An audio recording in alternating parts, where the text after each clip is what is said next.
You know what this relax and jam means? It means that Christmas is coming early for the Sexycast. That's right. Episode 2 of the Sexycast Christmas edition starts right now.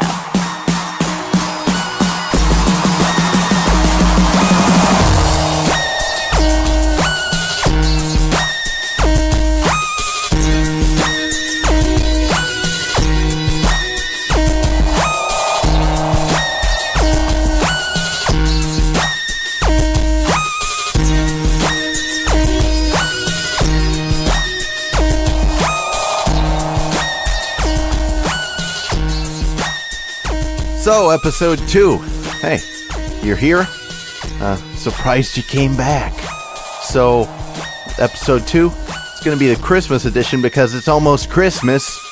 So, we're going to do the ho-hos and the hee-hees and the presents and the menorahs and the dreidels. Forget them. This here's the Christmas cast. This ain't for none of them dreidel believers. Only if you accept Jesus in your heart can you listen to this Christmas cast, okay? So, now that we got that religious offensiveness out of the way, let's move on to today's episode. But before I do that, I want to remind you that there's an animation up on my channel, youtube.com/PsycoRevolution, no H. Animated, a line from the first episode, the yo-yo rant, got animated. It's really funny. You should check it out. And I'm not just saying that. So, this is the Christmas cast. So, I thought I'd tell you a story to start off the show that exhibits the values and morals of the Christmas spirit. I'm not shitting you. This was a warm-hearted story that happened to me on finals week. So, it was the first day of finals. I had a history final at 8 a.m. in the morning, God. 8 a.m. Was playing a little bit of Dead Island before. I mean, that game came out like over a year ago, and I'm still playing it with some other different people. I've played through that game like 5 times, I swear. I think I've played through every character at least halfway through the campaign. Anyway, I was up a little bit later than I wanted to, but I thought I would be fine. I set my alarm for 7. Give me some time to get ready. It'll take about 15 minutes to get there and get to class. But, well, I woke up at 7, and then it's one of those things where you turn off the alarm and you're like, I'll just turn over and close my eyes for a second, and then I'll get out of bed. And then you turn back over, and 40 minutes have passed. So, I wake up at 7:40. And have no time to do anything besides get out of bed, put on clothes, and leave. Which would have been fine, but the problem was that for this class I needed they're called blue books. They're just dumb little test booklets when I could just use like a piece of paper. But I'm not going to get into that. But you have to buy it from like the university bookstore or wherever. So I had to go there, which is sort of far away from the building my final was in. So I was in a major hurry. And I knew if I parked in the normal parking lot where I have a tag and I'm designated to park that I would be late. So I decided to bite the bullet and park at a parking meter spot.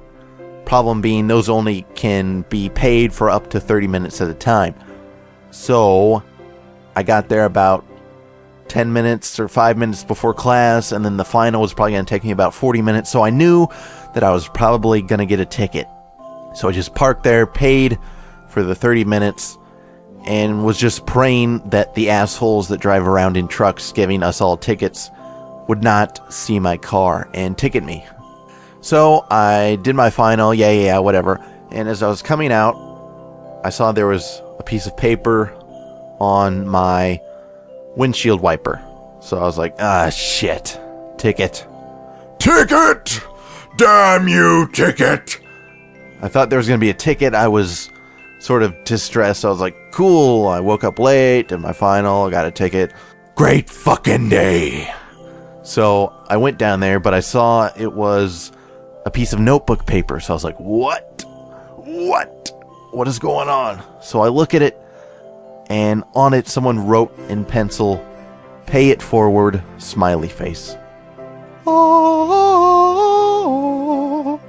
So it was like glorious. I was like, oh my god. Someone paid my meter so I wouldn't get a ticket. And I could tell it was a female's handwriting. Either that or a man that likes to catch. So it was a female's handwriting. I assumed the smiley face made it obvious that it was meant in kind words, not be like, pay it forward, asshole, you're lucky I was here. So that honestly warmed my heart. I'm not bullshitting you, that warmed my heart. My cold veins got to about room temperature for a little bit seeing that.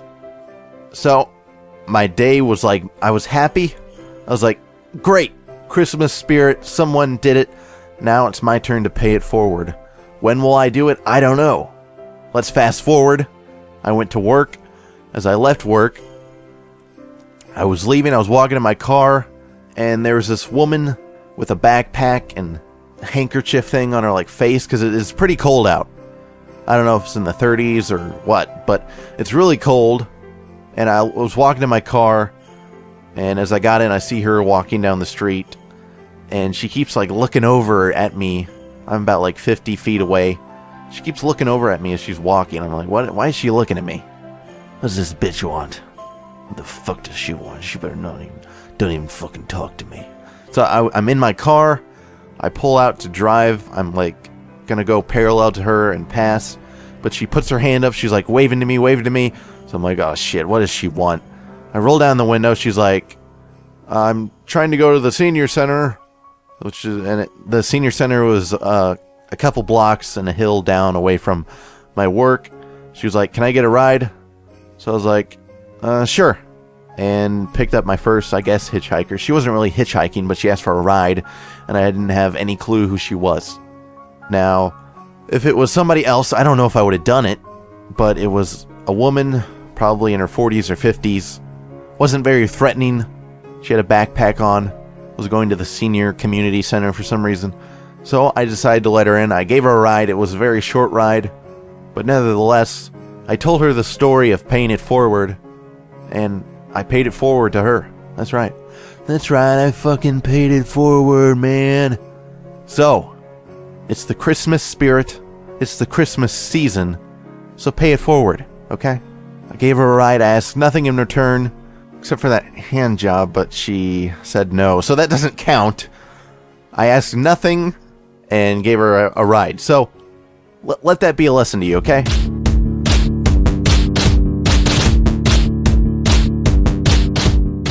This is pretty nice. This is Christmas music, good feelings, happy cheer, good health, great stories. I got another story.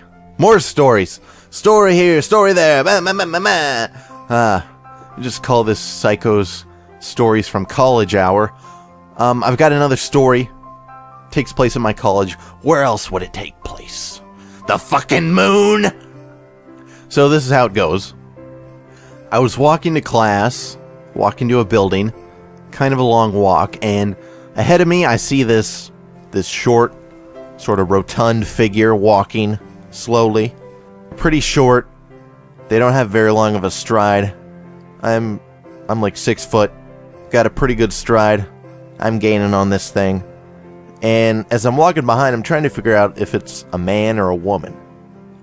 And the problem I had in my brain deciding the gender is really the shoes, because the shoes looked really womanly. There were some like womanly looking platform shoes trying to bring it up. I don't know if it was a guy or a girl, so bringing it up a couple inches, trying to make up for lost jeans.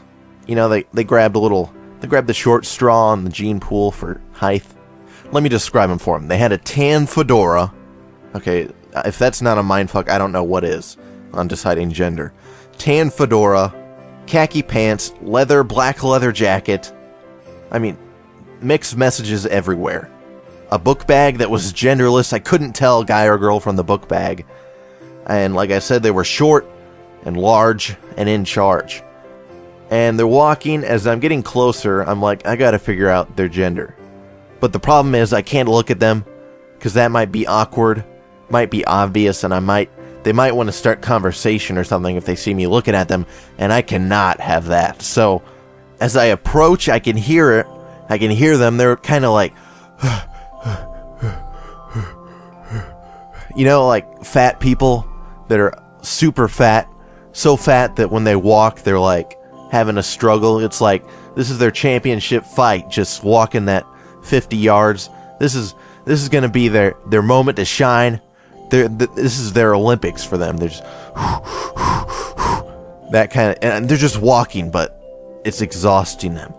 So that was a factor. Couldn't tell gender from that. I felt kind of bad for their short, rotund self struggling to walk.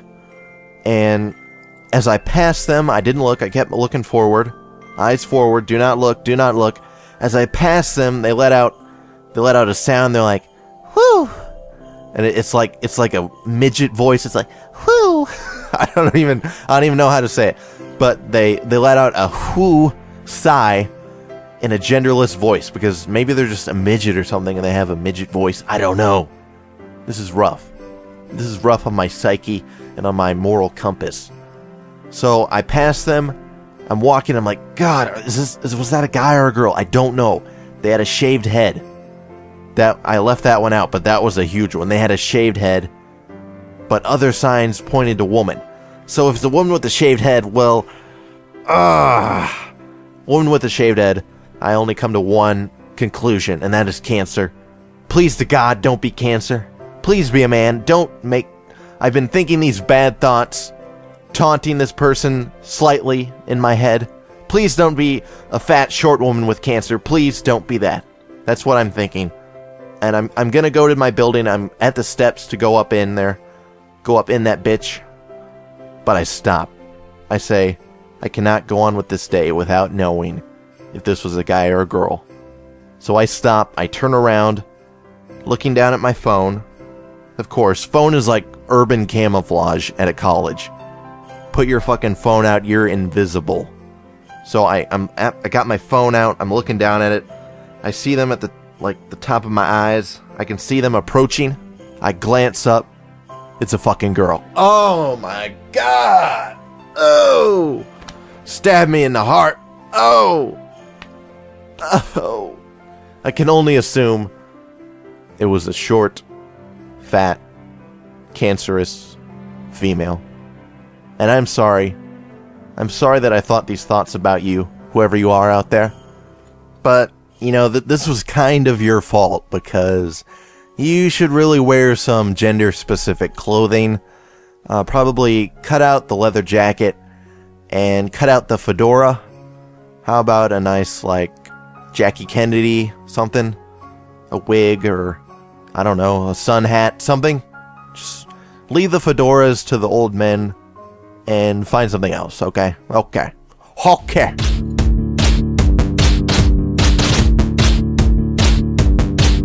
I was looking at the demographics for my channel, and over a lifetime, I've had 7% female, but the last 30 days, it's been 8.9%. They're almost up 2 percentiles.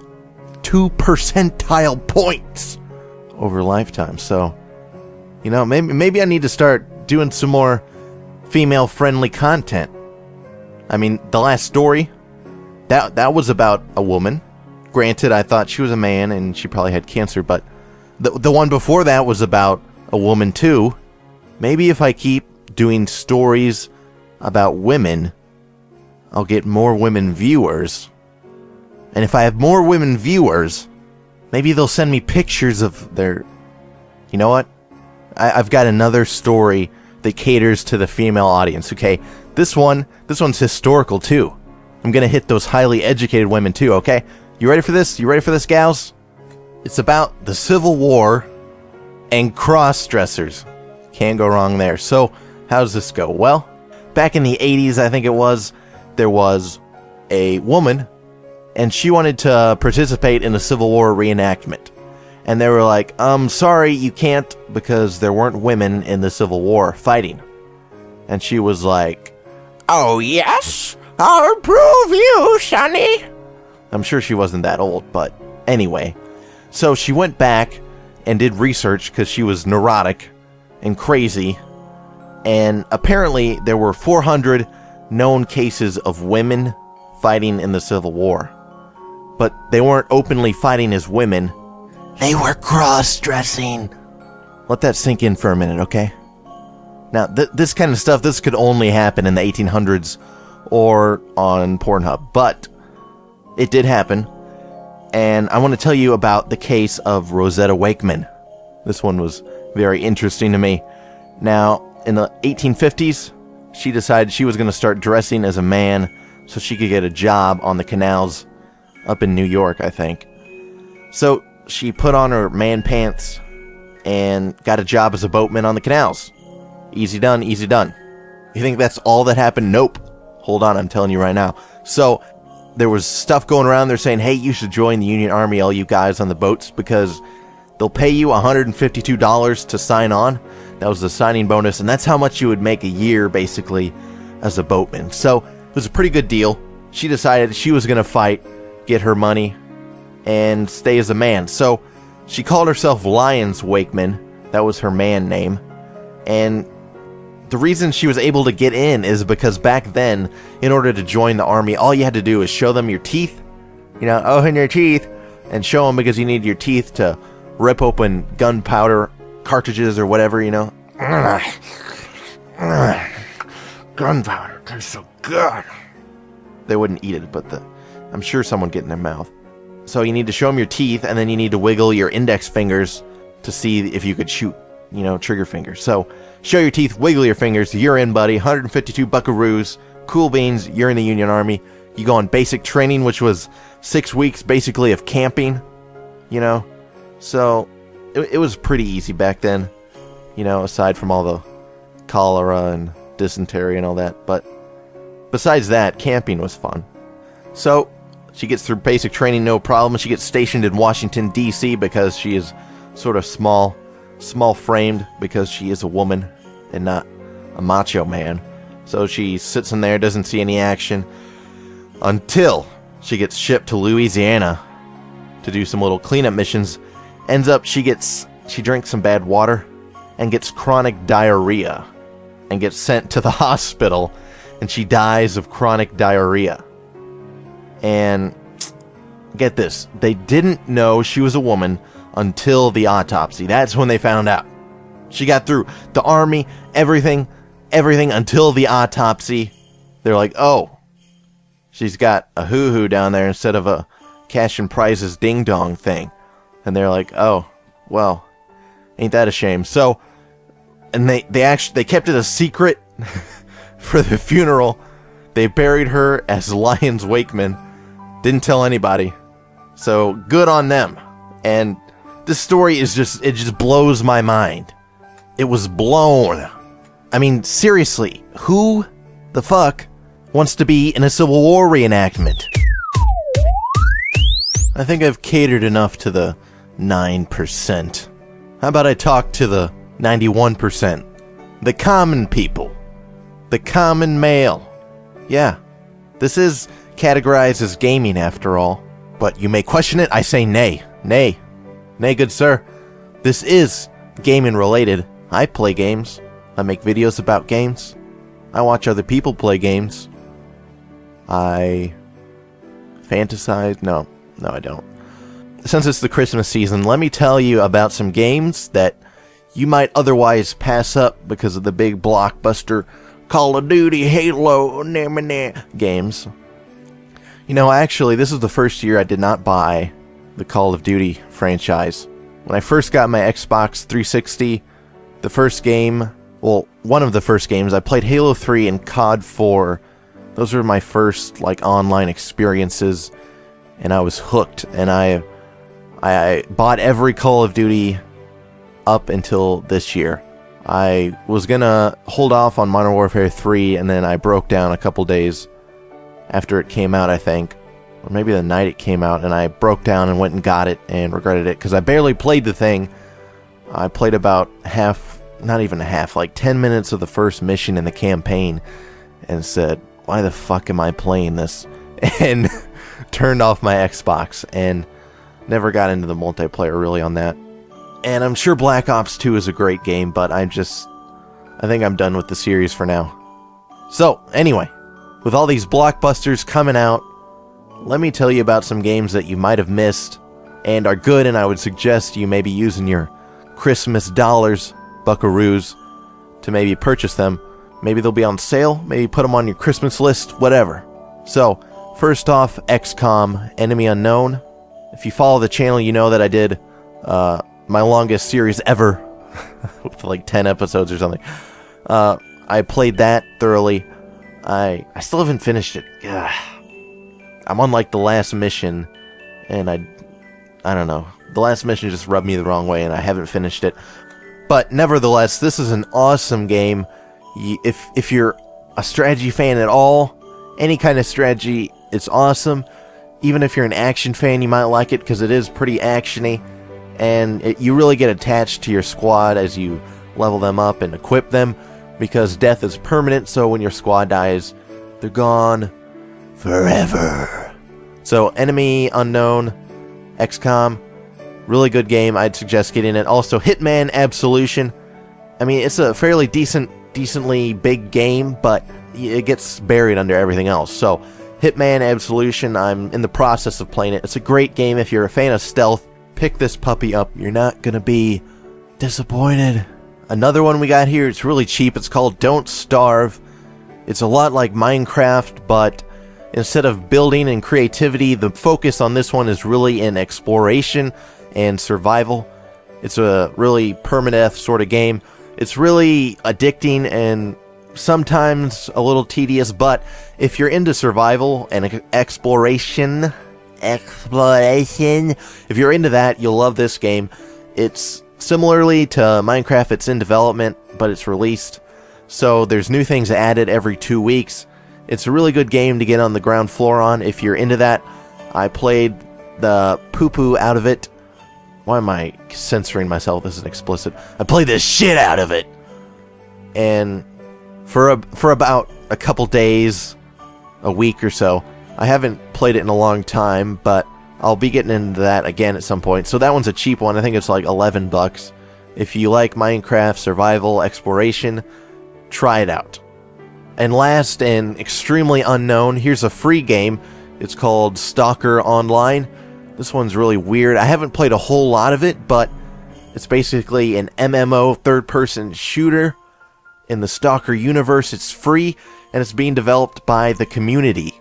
Whoa. Yeah, it's not being developed by a company, just by a group of people that were like, we want to make this game because we think it'll be cool. It definitely shows that it's developed by people, and it's Russian. There's English translations. It's hard to get into, but if you're into MMOs, third-person shooters, DayZ even, it's a sort of DayZ-ish, try it out, Stalker Online. It's kind of rough to get into it. It's hard to get your account going and everything, but if you can get into it, it's a really cool kind of idea. So try that one out. It's free.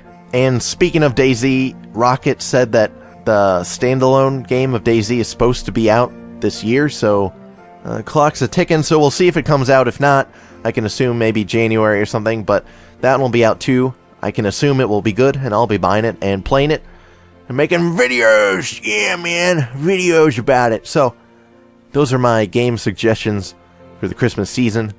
You know, pay it forward. Pay it forward. Buy your friend a game out of the goodness of your heart. And even if you can't find it in your cold, dark heart to do it for that reason, at least do it so he keeps his mouth shut about how you two experimented with each other in middle school. You know, that stuff can't get out. Get the kibosh on that. You know, he's already came out, okay? He's got nothing to hide. But he can rat you out, so buy his frickin' silence. You don't want that floating around the fraternity. I think we've reached the end, brothers and sisters. The end of this show, but not the end of the holiday, Christmas spirit. It will live on with you if you just pay it forward, okay? But before I say goodbye, adios, before I tell you that, I need to do some plugging here. First off, the music, this Christmas music was from Kevin Macleod of Incompetech.com. You know the guy, the YouTube music guy, yeah. free music, cool guy.